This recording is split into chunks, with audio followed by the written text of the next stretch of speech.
Welcome to Lou TV tonight, boys and girls. Andrew and Zach with me as always on Wednesday's show. Tried to get a show for Monday, couldn't get it. Thankful that we didn't because all of the guys that I liked, I caught myself there, I almost pulled an Andrew. All the guys that I liked went off, and I know I was chatting on Google Hangouts with my guys here, and it seemed like we all had a pretty good start to our Tuesday, Thursday slate. Andrew, you played some, right? I did, dude. Not enough though. I wish I pumped my entire life savings into that stuff. Um, it was a great game, just from a fantasy perspective though. So much scoring. I watched and I enjoyed the hell out of it. But to be fair, I also had Freddie Knight and Alonzo Harris and Elijah McGuire, and it was pretty much like it was so cool because they'd be trying to run the clock out, and my running back would break like a 60-yard touchdown run, and then Freddie Knight would go down and score or get him like a field goal, and then my guy would do the same thing again. So it was a very interesting evening. Zach, did you play any as well? Yeah, I played Knighton. I had a lineup with Knighton, Harris, McGuire, and Broadway. The only one who didn't perform was Broadway. I was hoping maybe Broadway would get a couple. Can we agree that Elijah McGuire is a better version of Tevin Coleman? Mm, yeah, but Tevin Coleman is like 6'2", 250. Tevin Coleman is a man, and Elijah McGuire is the appetizer that Coleman eats before the meal. Oh, Elijah's got some size too. He breaks some tackles, man. I'll tell you what, it was like a legitimate fun game to watch. Whoever owns him in our dynasty league is probably in really good shape for the next couple of years. God, he burst, man. He has some absolute burst, and Zach was probably the only guy here that knew about him probably like a week or two ago. But I wish I'd played more, man. I only played a $25 qualifier for that King of the Campus on FanDuel, which man, something crazy would have to happen on Thursday, I think, for me to lose it. Yeah. And then the $2 GPP, which is a drag because I could finish top 5 and only win like $40, but oh well. We'll say I'm surprised about how great these slates are for games starting on Friday. I tell you, the fact that Grant and Fantasy Elite have added these Saturday games to these Friday games, I think it's really benefited. There's so many good games typically on Saturdays that you kind of lose out on some if you don't combine them with the Fridays, and I think so far they've done a good job here. But the first slate we'll talk about here is this Maryland, Wisconsin, Rutgers, Nebraska, BYU, Boise, and Texas, Kansas State slate. We have the Boise State game starting here. Zach, can you tell me a little bit here about what you like in this Boise game?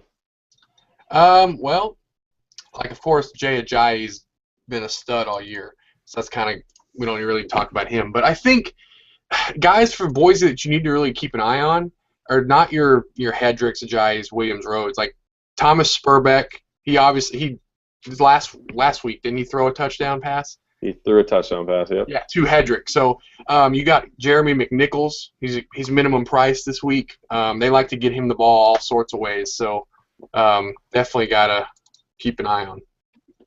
Yeah, McNichols, you brought him up before those started, before those games started last week, and I'll tell you, McNichols only had a few touches. I think it was like 4 to 5 touches, but he looked very good. Yeah. It's one of those things where he's a freshman, and I feel like they're just going to continue to give him more and more of a workload now because he's jumping into a situation that really they didn't know about going into it. So, what do you see in this BYU Boise game? Who's starting at BYU? Is that Christian Stewart? Yes. Yeah, he did very well last week. I think they lost last week, if I'm not mistaken. But he played pretty well. I think he had 3 or 4 touchdowns in that game, and Mitch Matthews had like the game of his life. So, and that could happen again against this Boise State secondary that's beat up. So. All right, what are your thoughts on this one, Andrew? What do you think a player or two you're going to head into? Zach talked about a little bit of these sleepers. What big guys would you pay for? Would it be Ajayi? Would it be Stewart, Hedrick maybe? What are you looking at there? From this game, I think I'm going after Ajayi probably. He just gets so many carries every game, and his price doesn't really. I mean, it's steep, but I don't think he's unownable at that. Granted, he's probably a clear tier below the two guys that are priced above him, but I mean, it seems to me unlikely that you'll get both Melvin and Abdullah, and Ajayi is a fine way to head up your team in terms of running back. Yeah, I think Ajayi would be the guy I'd want over Abdullah easily. Not a huge fan. I mean, obviously Abdullah is going to play well, but at 27K, I just don't really. You're looking at almost the same as Melvin Gordon, and Melvin Gordon is going to go beast mode on Maryland. Receiver-wise in this one, really quickly, Mitch Matthews, you talked a little bit in Google Hangouts with us earlier this week. Was it like a 16-catch game for him this week? Yeah. Zach absolutely nailed that last weekend. I was completely questioning him on Saturday morning on Mitch Matthews and absolutely ate my words later that night. Well, go ahead. I was going to say, well, I heard the reasoning was really just the fact that Stewart's a passer and Taysom Hill was a runner.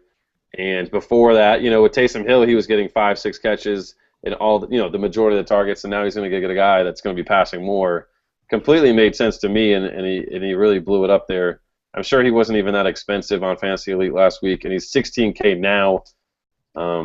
Yeah. Would you say the Boise State defense can give up some points to number one receivers, Zach? Yeah, I think so. I mean, we looked at every game. If you go back and look at every game they've played this year, yeah, they started out the game well against Ole Miss, but when that fourth quarter happened, who took over that game? Laquan Treadwell.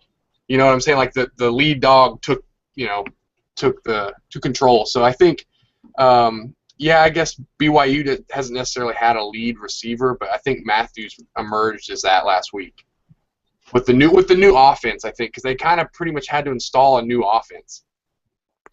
Yeah, and then on the other side, Shane Williams-Rhodes, I guess, would be the number one for Boise, but he's an odd number one considering he's like the smallest man in America. But he played well. I think he had a touchdown catch, and it was probably like 5. He's got speed, man, and like he gets the ball in so many different ways that if he gets the edge, man, he could turn it into a 50-yard gain just like that. Yeah. And he's not that gadget guy who might get like 2 catches, 2 rushes. They try and get him like 12 plus touches a game. So like, I think he's got a really high floor too at 11 Gs. And you got to remember, Matt Miller is not there anymore. He's out. Right. So they gotta manufacture points. They gotta find a way to move the ball without Ajayi, because if they load the box on Ajayi, I mean, yeah, he can run over a guy or two, but I mean that can wear on you throughout a game. So I think they gotta spread it out. And he's got 45 catches. Williams-Rhodes does on the season. So I mean, he's going to get his catches. I think he's a solid play. It's only going to get better for him because of the fact that people are going to have to, really target Jay Ajayi, and they're going to want to get him more touches. I mean, Spurbeck it seemed like a solid guy. He had a pretty big drop at one point early on in the game, but I think he ended like with 4 catches. He's at 8K. McNichols is at 5K, but I think you're right. Williams-Rhodes is going to be pretty much a lock for 12 to 13 touches, whether it be 8 catches, 4 yards, or vice versa even, or 4 carries, but vice versa, that's going to happen for him. Maryland and Wisconsin, a game that really, it's all Melvin Gordon here, and that's just exactly what Wisconsin's offense is. Not a whole lot of anything else. Tanner McAvoy and Joel Stave. I talked to a Wisconsin fan at the Hall of Fame at work the other day, and it was like, what is the deal? How do you never get one quarterback besides Russell Wilson, which is kind of like cheating? That didn't really count. How do you get no quarterbacks ever to go to Wisconsin? Because it's amazing how bad their quarterbacks are. Andrew, do you think that really hinders Melvin Gordon that much, or do you think they're just so strong running the ball that it's a guarantee that Gordon's going to be playing well, especially with a good matchup?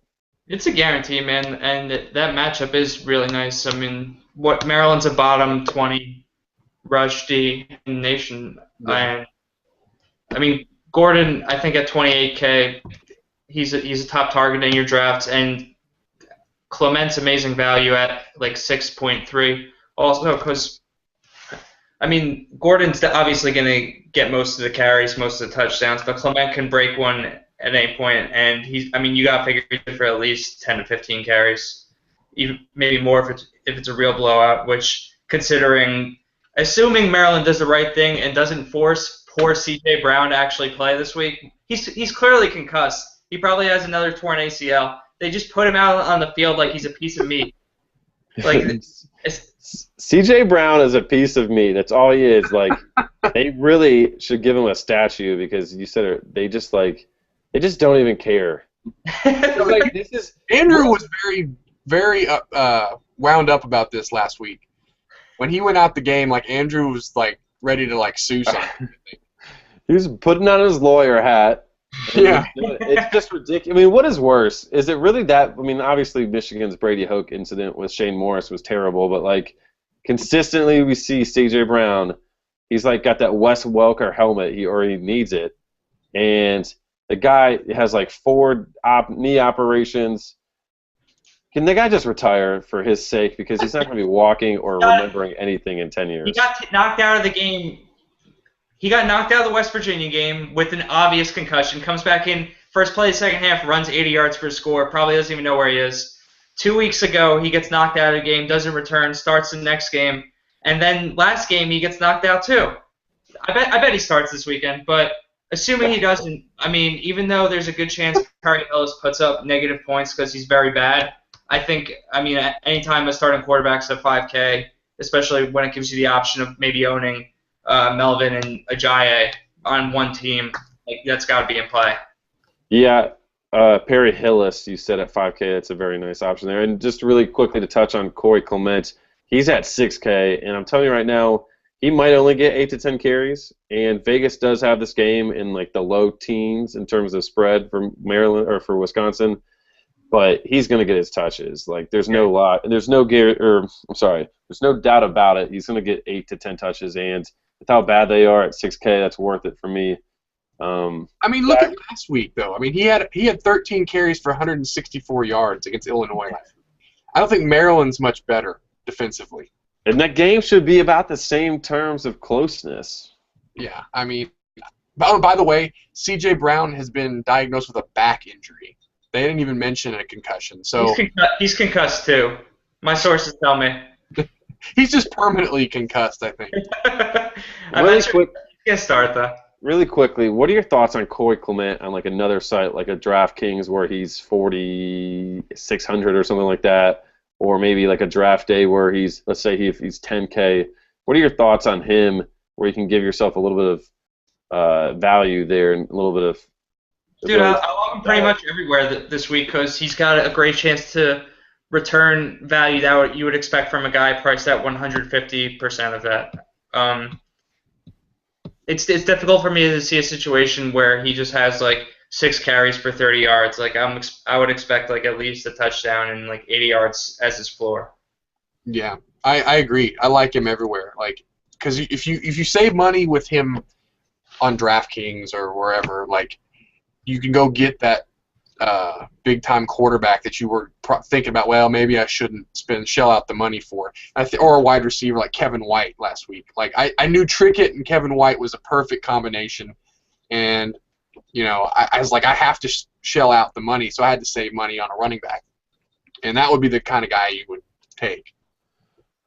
Okay, all right. So we're looking at here Maryland. Stefan Diggs is their big guy. He finally had a big game. He's had a couple of really big games this year, but in typical Stefan Diggs fashion, it's like every third week.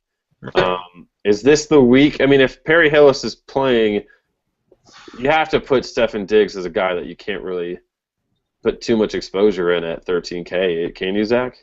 I don't know because I haven't watched much of Maryland this year, but like from what I have watched in a little bit of, they throw a lot of screen passes to him. That's what I was like thinking about. If a lot of his targets are screen passes, short plays, and he just breaks them, like it probably helps him that Perry Hillis is playing. I don't think it would matter. Like, I think, as a matter of fact, the first drive he came in, he let him on a touchdown. So, right. You know, are we saying Perry Hillis is next year's Heisman Trophy winner? Well, I don't know about all that. Andrew, do you want to take that leap? Isn't he a linebacker? Is Perry Hillis the former linebacker from Georgia? I thought he was the guy who 2 years ago was a linebacker that they were forced to play a quarterback. Yeah, because they were down like 5 quarterbacks. So they had to throw some. No, that's Sean Petty. My bad. Oh, well, the best part about the whole situation was the fact that not only was a quarterback in high school, the high school offense was like triple option. It wasn't even like a real offense. They're literally like, oh, you've gotten under center and taken a snap before. Okay, well, let's just put you in the front of the line. What were you going to say there, Andrew, before I interrupted you? No, it's just starting to. I take back all the bad things I said about Perry Hillis because I was confusing him with the linebacker Sean Petty, who I'm pretty sure that's the guy's name, who was the fifth string guy who somehow covered against Clemson when I took Clemson in 2012 against them. That being said, I do have a little more faith in Perry Hillis, and I kind of want to roll him out there now, like as one of my first picks. First pick, man. I'd go Corey Clement better than that, but I don't know. 5Gs. I know, but like it's Perry Hillis. Yeah. We're talking about Perry Hillis, and I don't think you can touch any of those Wisconsin receivers with how bad their quarterback play is, with the fact they're going to be relying on those two running backs. I think that's the way you do that, on that side of the ball. Rutgers, Nebraska. We talked about Abdullah a tad. What is his matchup like against Rutgers, Andrew? I mean, I haven't looked at the stats extensively, but I imagine it's probably a pretty good matchup, right? I think that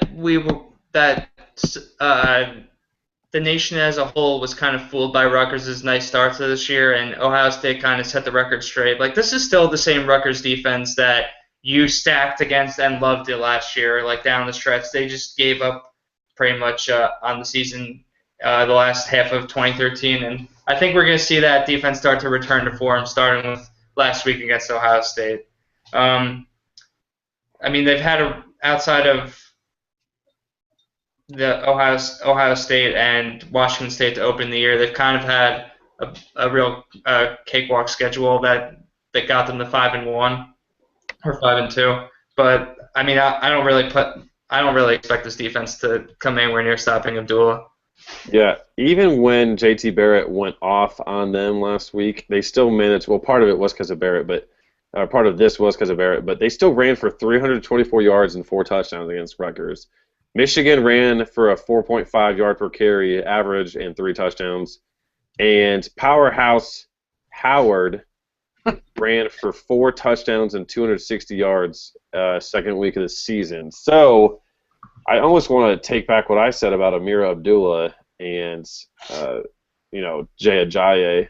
I think that's a toss-up. I think if you have the money with that kind of matchup, I mean, look at the teams that they've played that have been really not that great, have done great against them. So if Michigan can put up 3 touchdowns on you, then I think pretty much anybody can.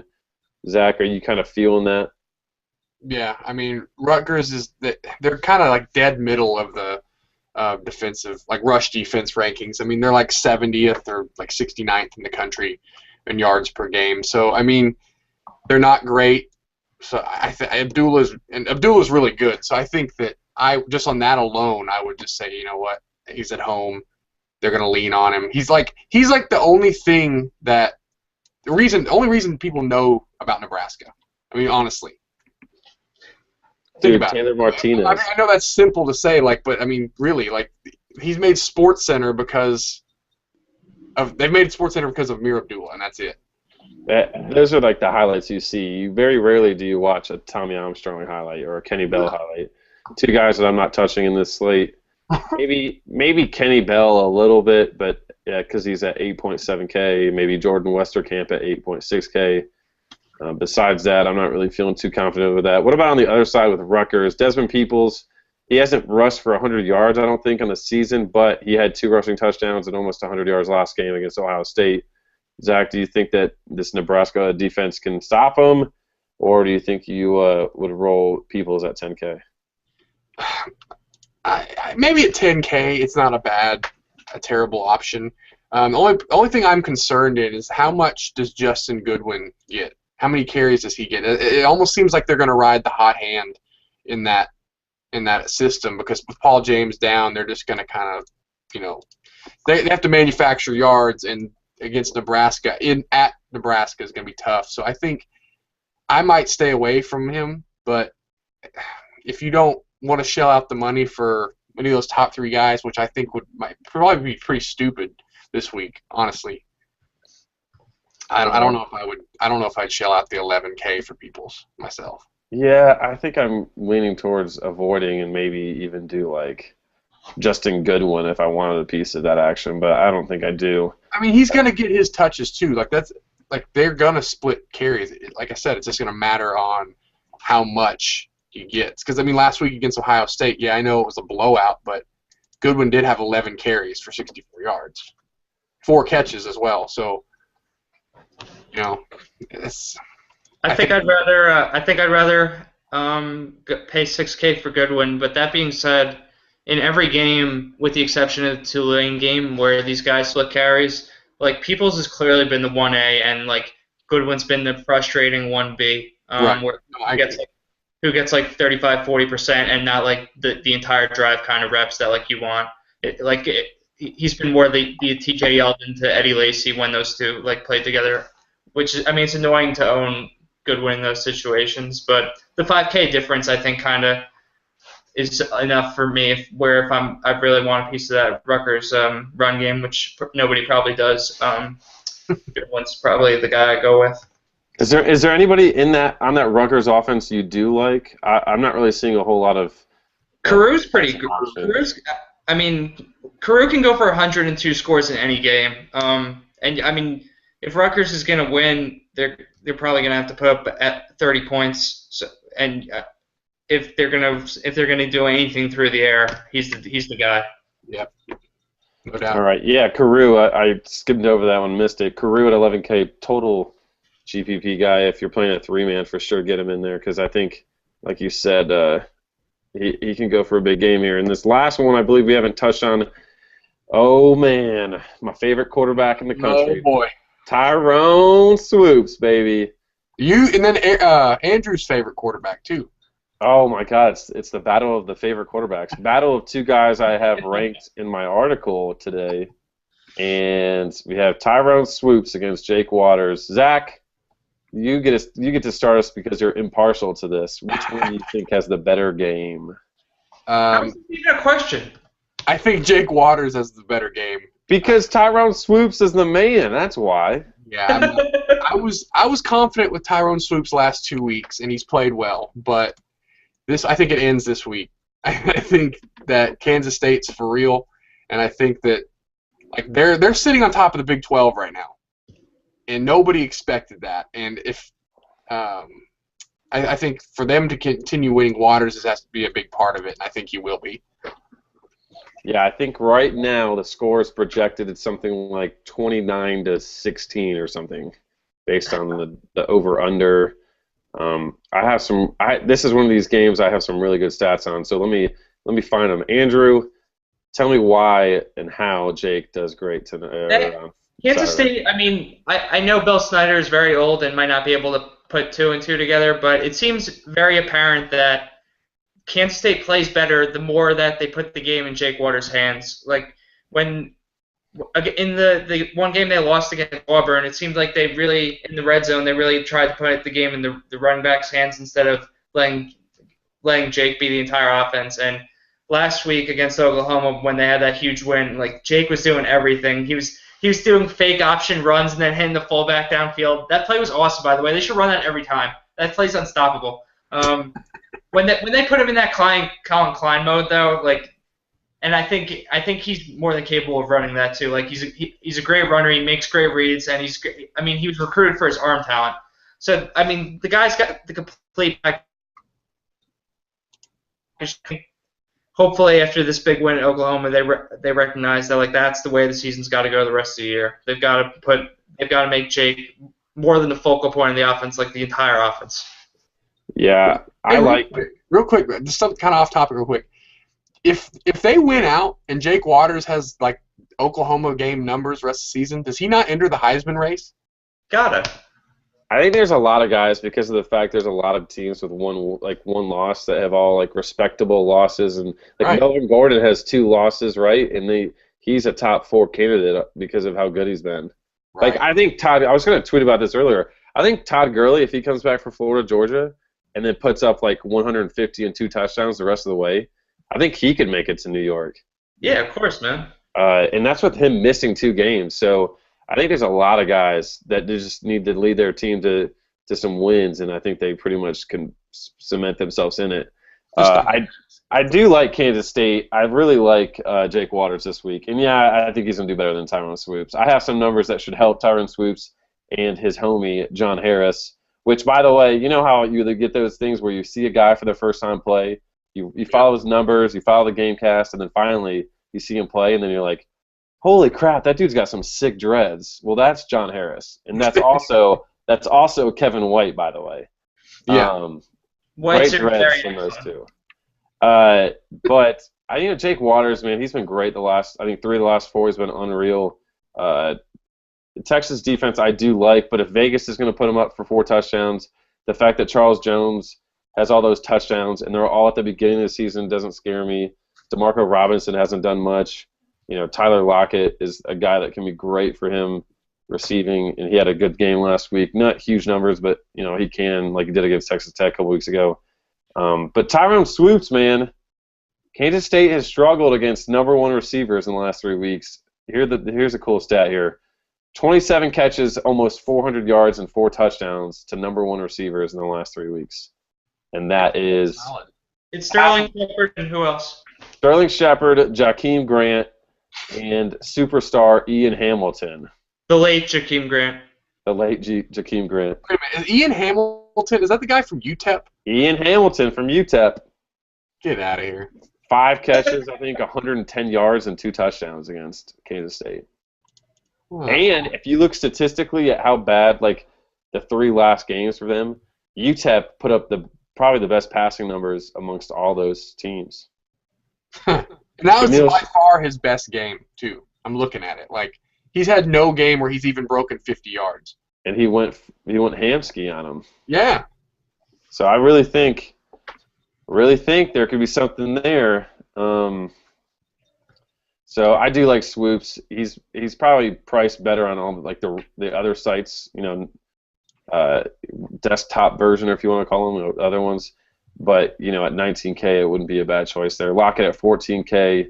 John Harris, great pick for me at $9.5K. Texas running backs, we saw Malcolm Brown had a couple touchdowns, didn't break 100 yards though. Wait, Zach, who is the guy you said was 5K before? I'm in the middle of a draft, and I would like. Which? Oh crap, I don't remember. Oh, you talking about for Boise? Yeah. McNichols. Okay, thanks. Always on your toes. Who does that for us here? Malcolm Brown, Zach. You think he can repeat a 2-touchdown game, maybe get 100 yards and a touchdown, or do you think that's kind of like a blip in the radar for him?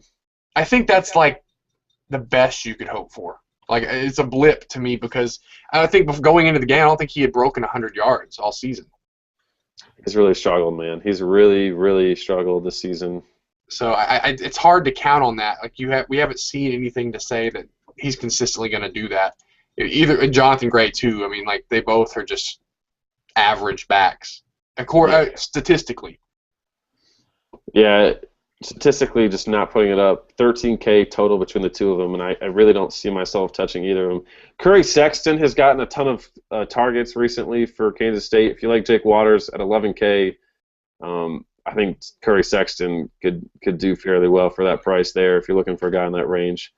Not a big fan of those running backs, though, like I said earlier. As a matter of fact, Sexton has more catches than Lockett this year. What is his yardage like, though, compared to Lockett? Because Lockett's that big play. Well, Sexton has 1 more catch than Lockett. I was sensationalizing that a little bit. But he has 36 catches, 412 yards, 2 touchdowns. Lockett has 35 catches, 485, and 4.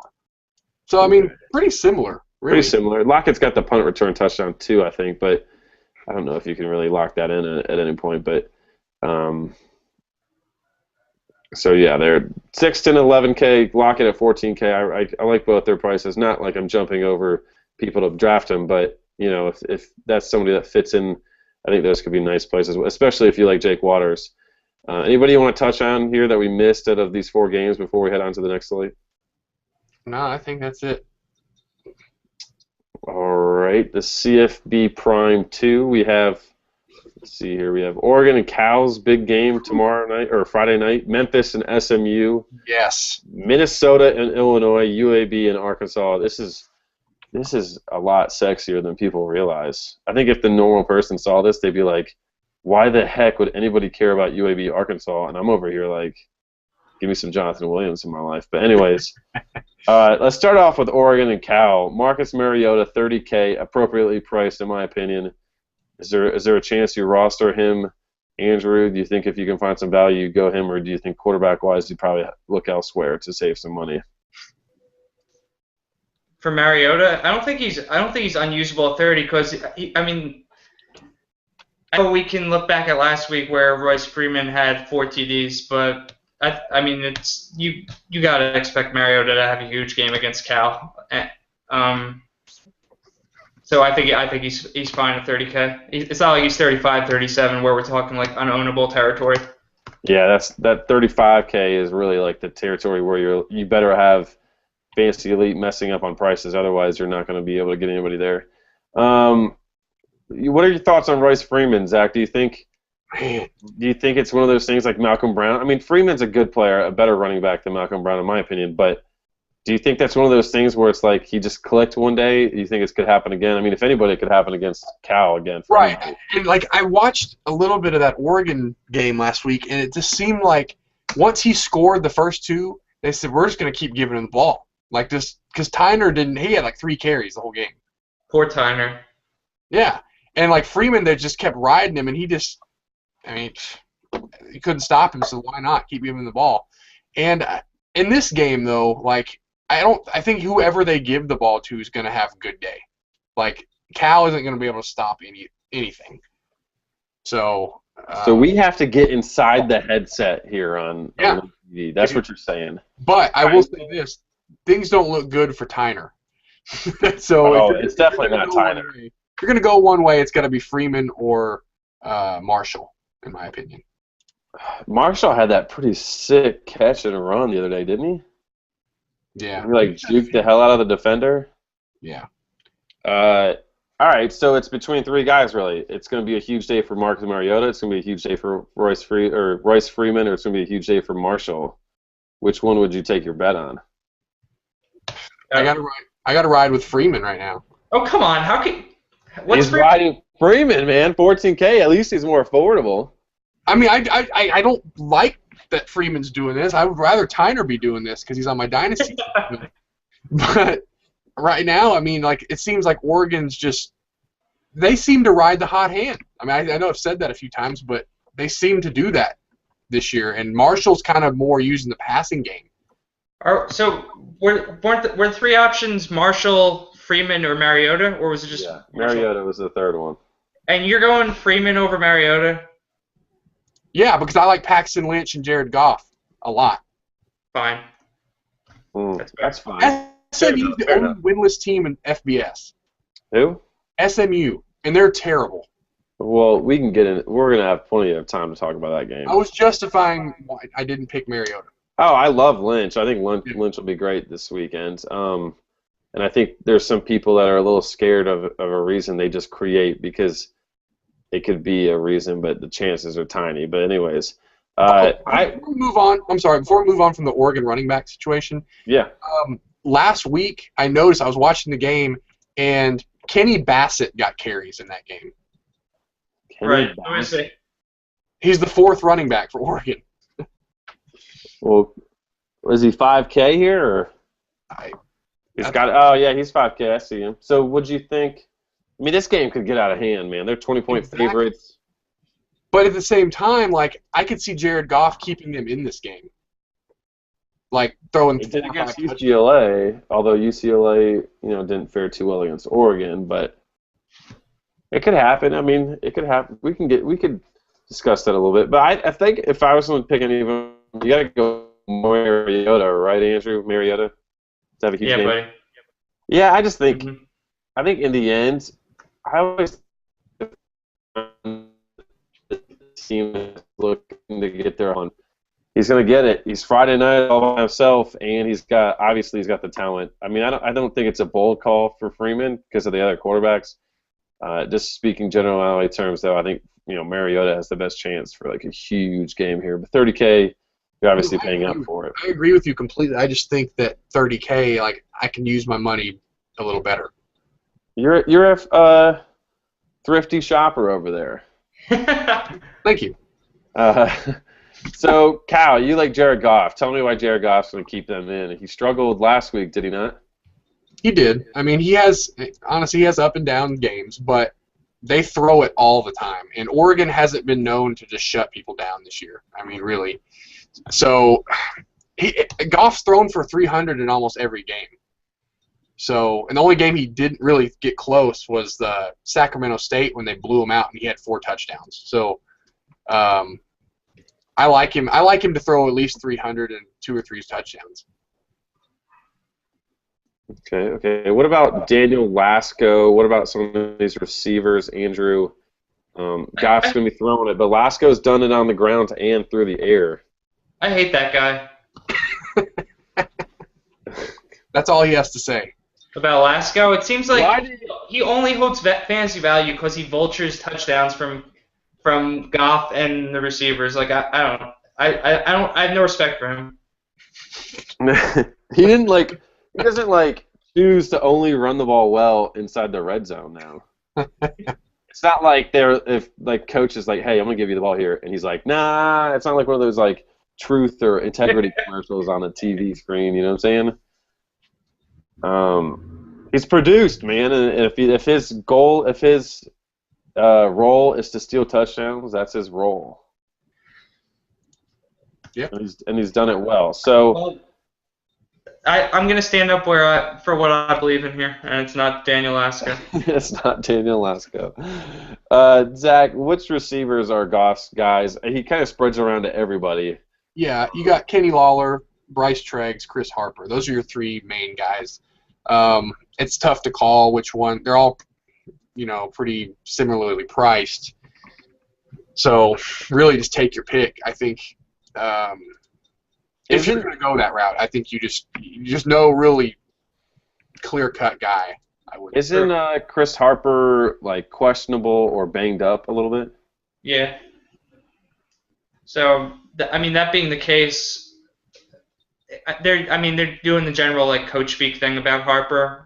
I think he messed up his back. We know Trevor's out.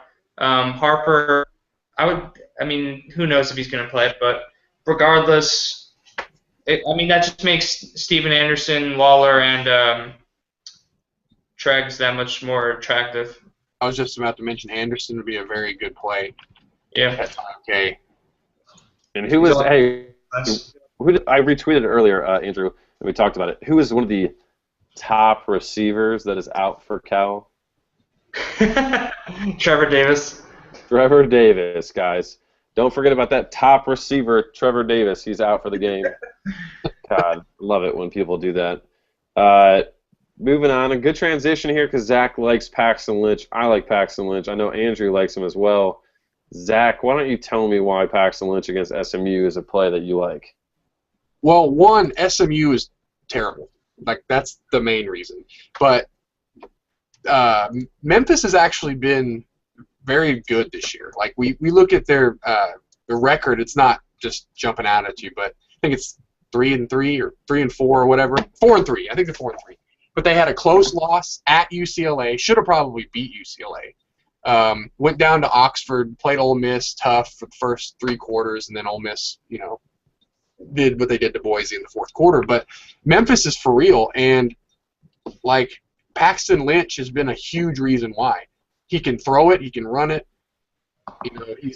I think they said he's one of the tallest quarterbacks in Division I, by the way. So, really? Yeah. Did not know that. Paxton Lynch. I was watching a Memphis game, and because I'm from Memphis, I'm not just watching Memphis games randomly. Dude, you can admit you watched them.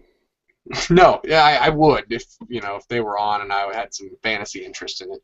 But no, I think they said he was 6'7". And he can run a little bit. He's like a little Travis Wilson guy. Yeah. Yeah, I like Paxton Lynch a lot. And I think what I was talking about earlier briefly was I think people get all wrapped up in these Oh, well, Cincinnati tried to establish the run against them last week. What happens if Memphis does that? Like, sorry, Brandon Hayes might. You can help me out in this situation here in a minute, Zach. But there are no running backs on Memphis that if they get the ball 20 times, it's going to blow this game away. Well, you know what? There is, but he's actually a wide receiver, and he's not listed here on Elite. So it's kind of pointless to even talk about him. Sam Kraft is the guy. I still don't see Sam Kraft as like that guy though that can like take the game away from Paxton Lynch.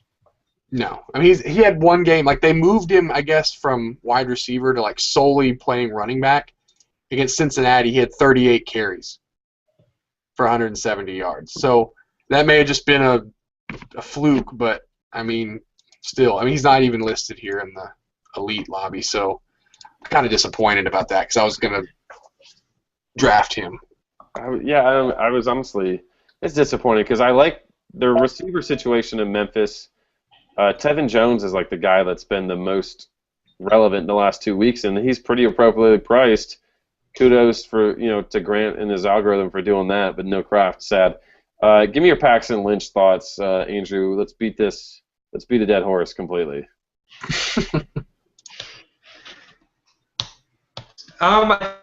I think you guys have put it pretty well. He's clearly like a top 3 option just based on expected output. That being said, just comparing him to like some of the other quarterbacks here, I definitely like him more than Brandon Allen. I can't speak too much to the UAB guy. That's more Zach's scene. I'm sure we'll get there though. But I mean, I think you have to expect 30 points out of him, no problem. And there aren't that many other expensive players on the slate besides the quarterback, so you're probably going to pay up for at least one quarterback in this slate. And I mean, I'm fine with Paxton Lynch being that guy. Yeah, I am too. Tell me this situation for running backs. You said Kraft. Brandon Hayes, I've read, could be back for this game. Yeah. I guess if you're going to take running back in this one, that's the one you got to hit because Dorcius is out for the season. Okay, so it's between Kraft and Hayes in general, if Kraft is available. How many carries could Hayes take away, or I guess how many carries could Hayes get realistically? 15. I mean, like it just depends on how much Sam Kraft gets because last week against Houston, Hayes had 7 carries for 34 yards. So I think and they didn't really play well. They turned the ball over a little bit in that game, but I think up like 15 would be what you're looking at. Because I think this game's going to be out of hand at halftime. You really think so? They're a 23-point favorite on the road. Yeah, but Cincinnati didn't even blow them out. I get it. I mean, everybody else is blowing them out. Yeah, but Memphis blew out Cincinnati though. Yeah. Damn it, Zach, you are too good at this game called life. When you have Garrett Christich at quarterback, though, anything happens, okay? True. Now, I liked Christich last week. Cincinnati's defense is like the worst thing ever besides SMU, and he struggled. He struggled, man. I liked, what's his name, Darius Joseph as well, but realistically, there's no one on this SMU team you can roster. Not even primetime son Deion Sanders Jr. can you roster. I think it's all Memphis. I think it's Tevin Jones. I think it's Paxton Lynch, and then maybe Brandon Hayes at 7,500 there. Minnesota at Illinois. The Big Ten showdown this week. Wes Lunt is out. He's the highest priced guy here. We got Mitch Leidner and David Cobb against a putrid Illinois defense that has been the most terrible thing I've ever seen in my life in the last 3 weeks. Something like 14 rushing touchdowns, almost 1,200 yards in the last 3 games. Both of them run, though. Leidner's a runner, Cobb's a runner. Andrew, tell me which one of these two is the guy that gets the most fantasy points.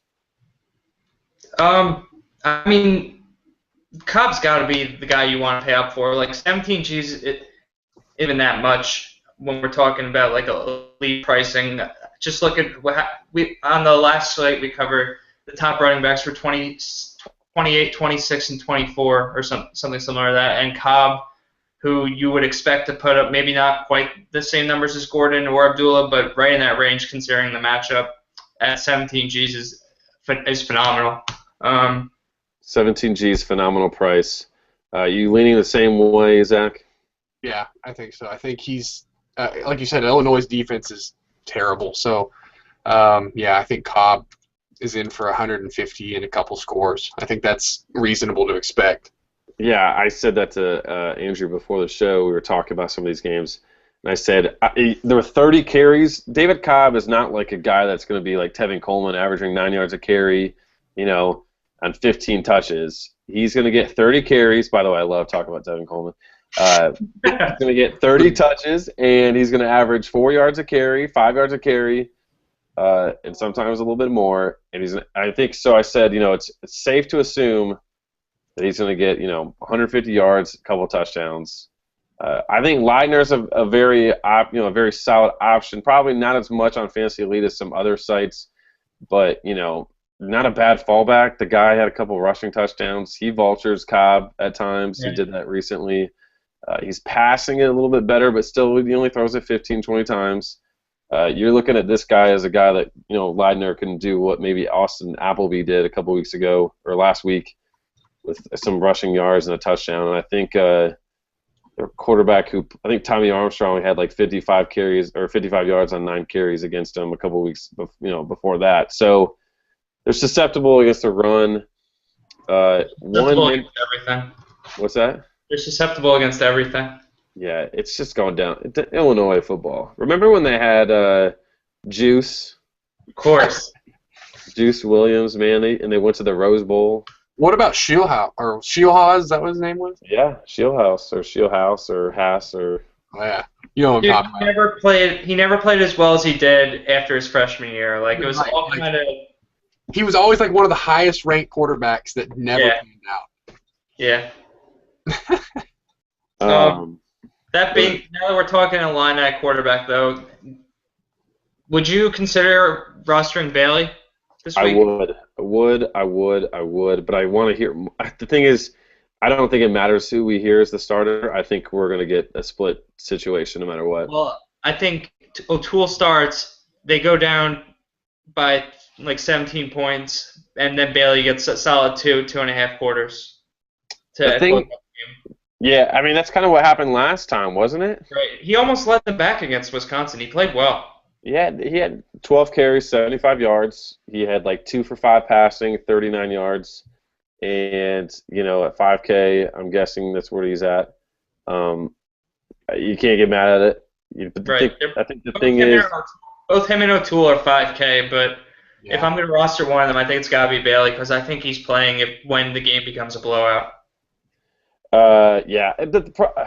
The thing is, do they put him in because it's a blowout and they just want to get him reps, or do they put him in to legitimately win? To try to win, because I don't know if he's the quarterback that can bring him back and try to win, unless they do it early. If they do it in the second quarter, like you kind of mentioned, I can believe it. You can come back from 17 in the second quarter with a running quarterback. But in the fourth quarter, the third quarter, that's not as realistic. You know what I'm saying?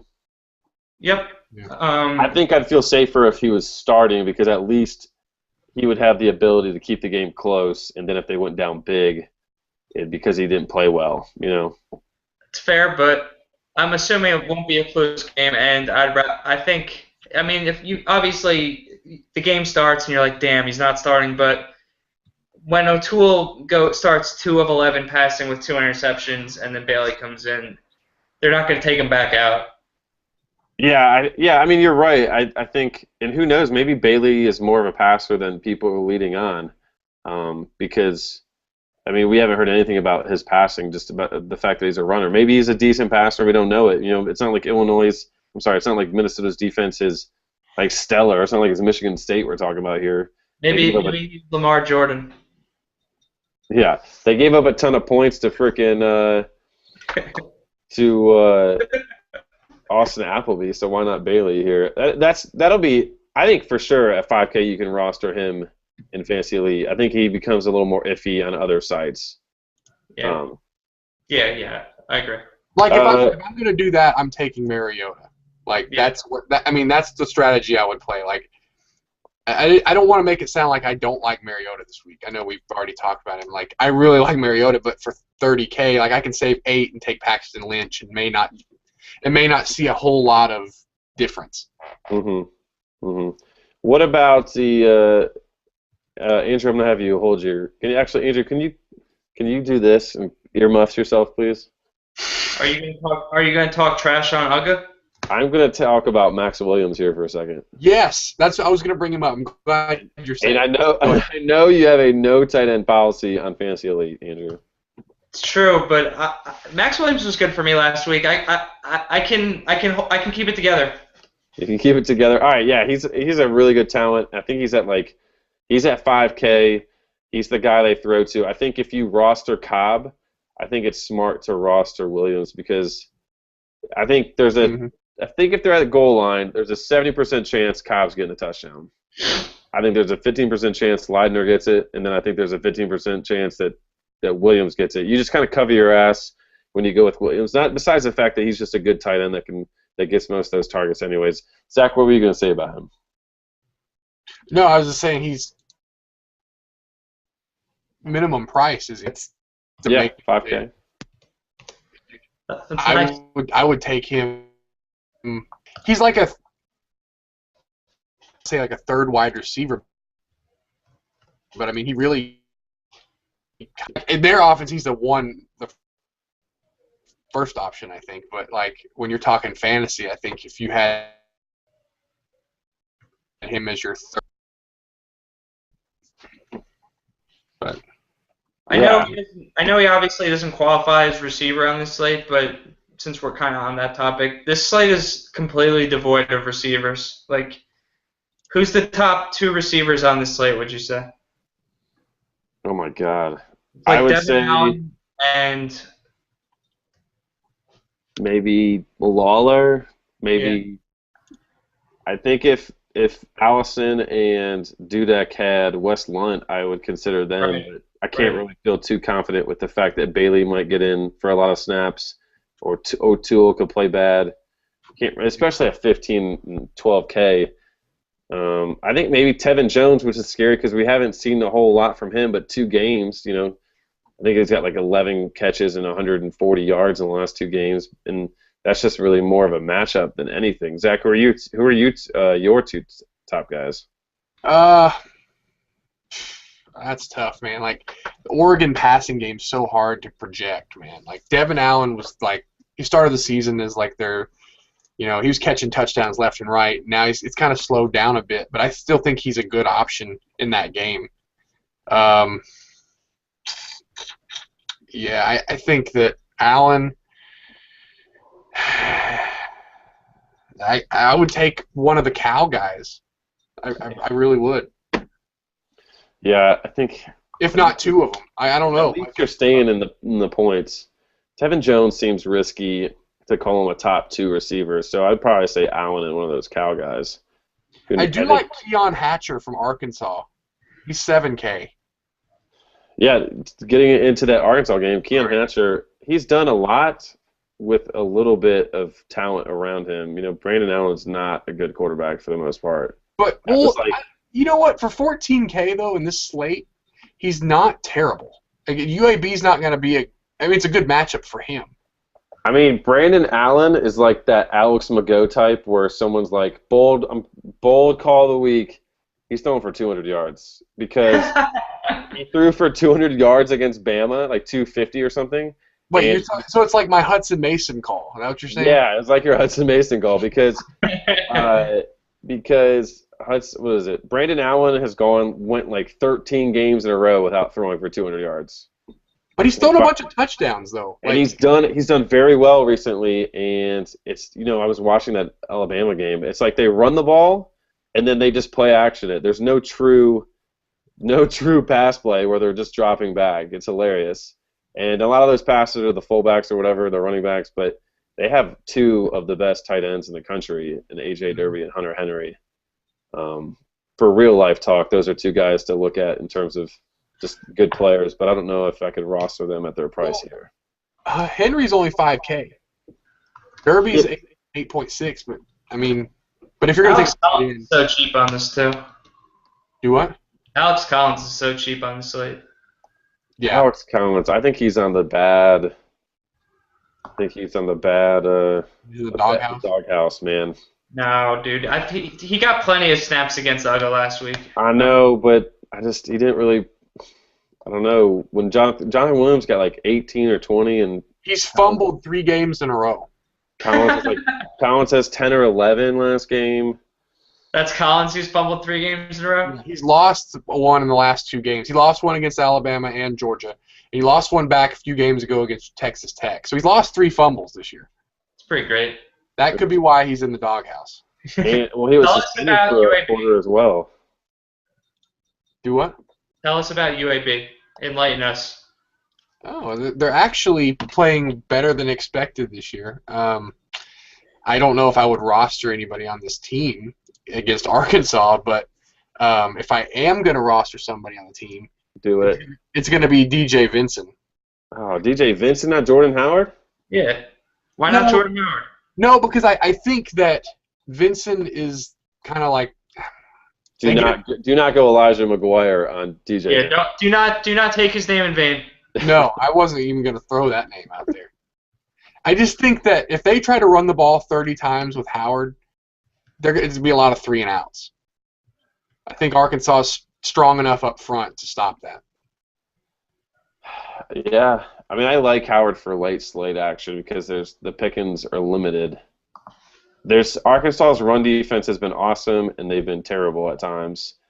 Clearly, they were awesome against Bama, but then they looked terrible against Georgia. What is UAB's offense like, Zach? What do they try and do?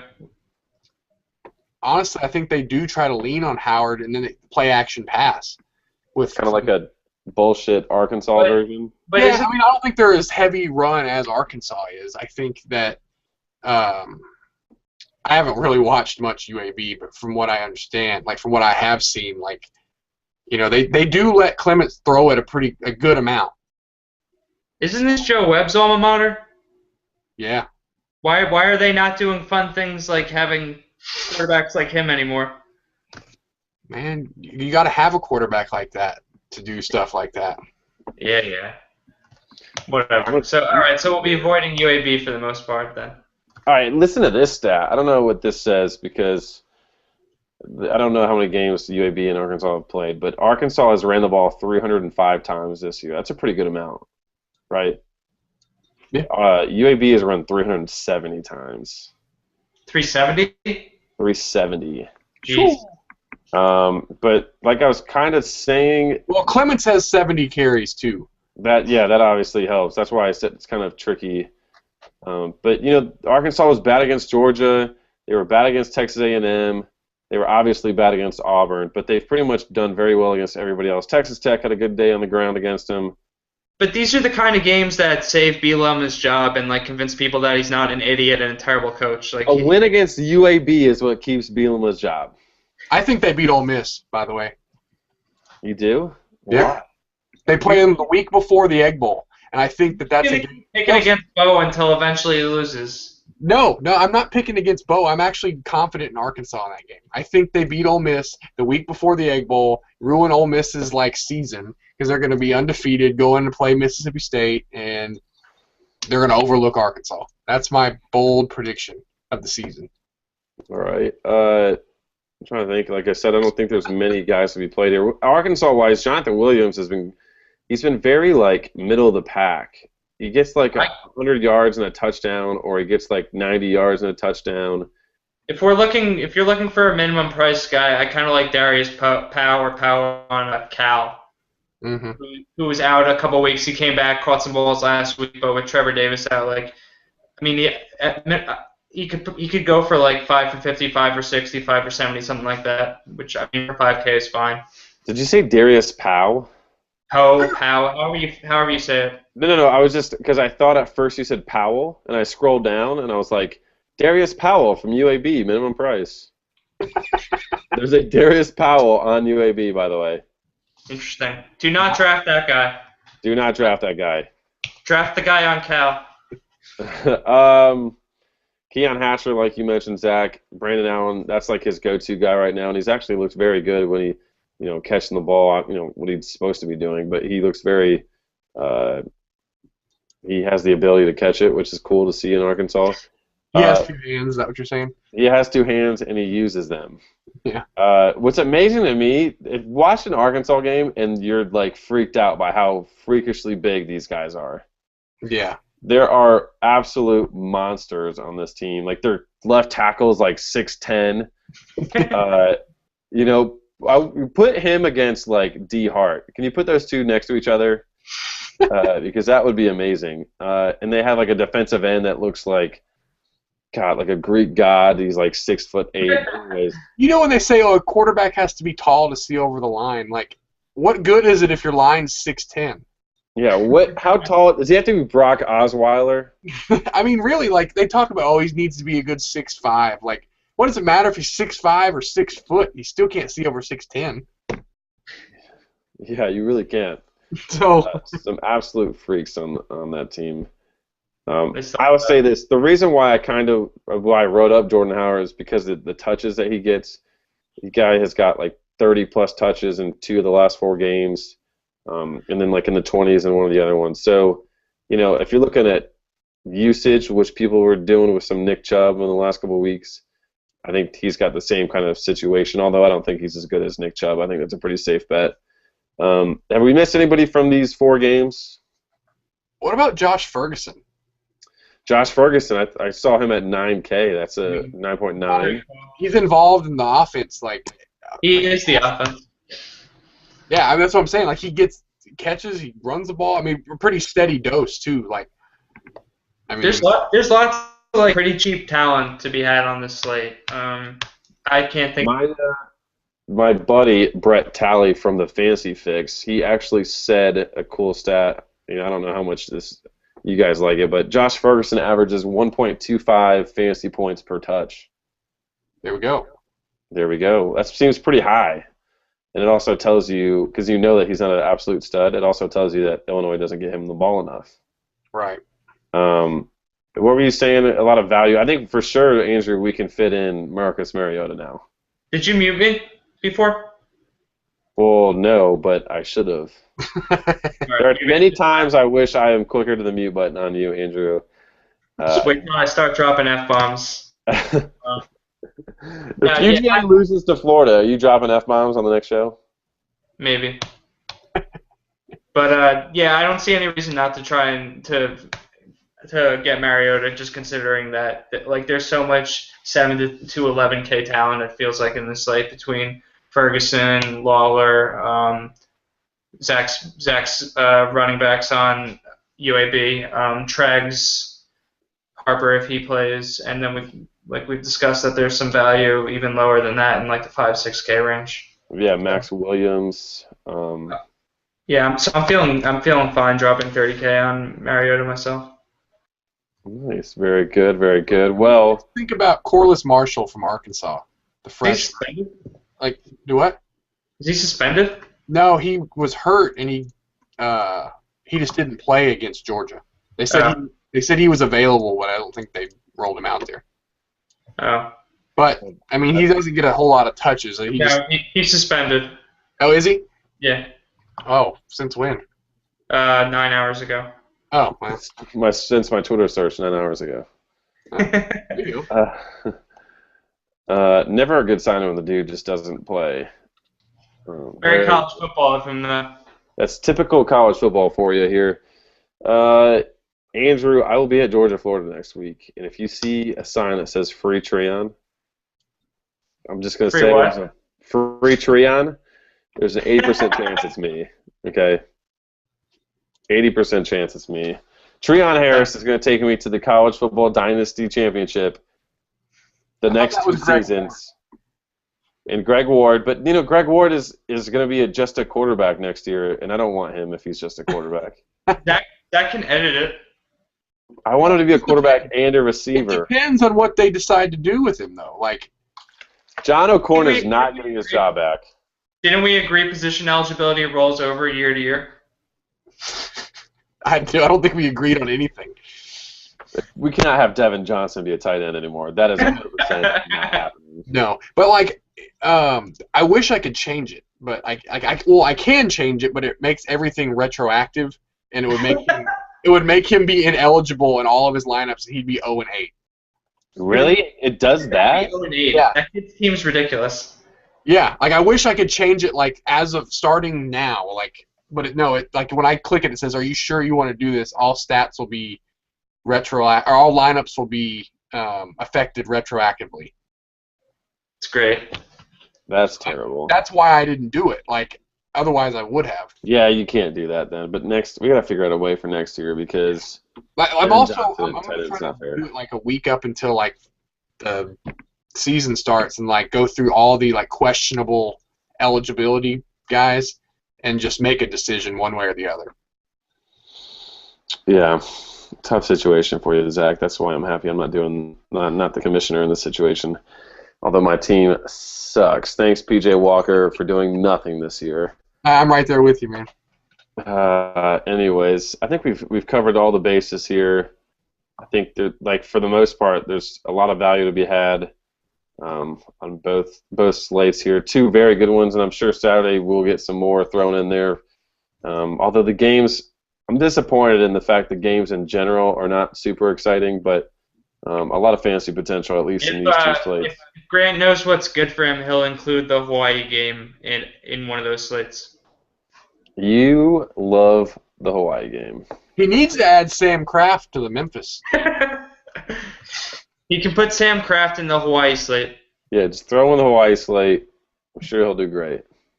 There you go. But anyways, guys, thank you for tuning in to Lou TV discussing Fantasy Elite slates starting on Friday.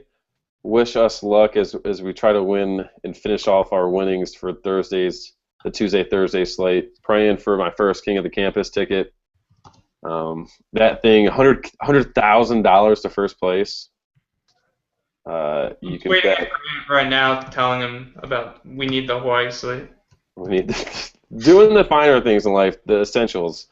But everybody, we will see you soon. Maybe Friday night, maybe Saturday morning. If it's Saturday morning, I will be not here because I work on Saturdays and I hate my life. So everybody, have a good night. Hope you guys enjoyed us, and we'll talk to you soon.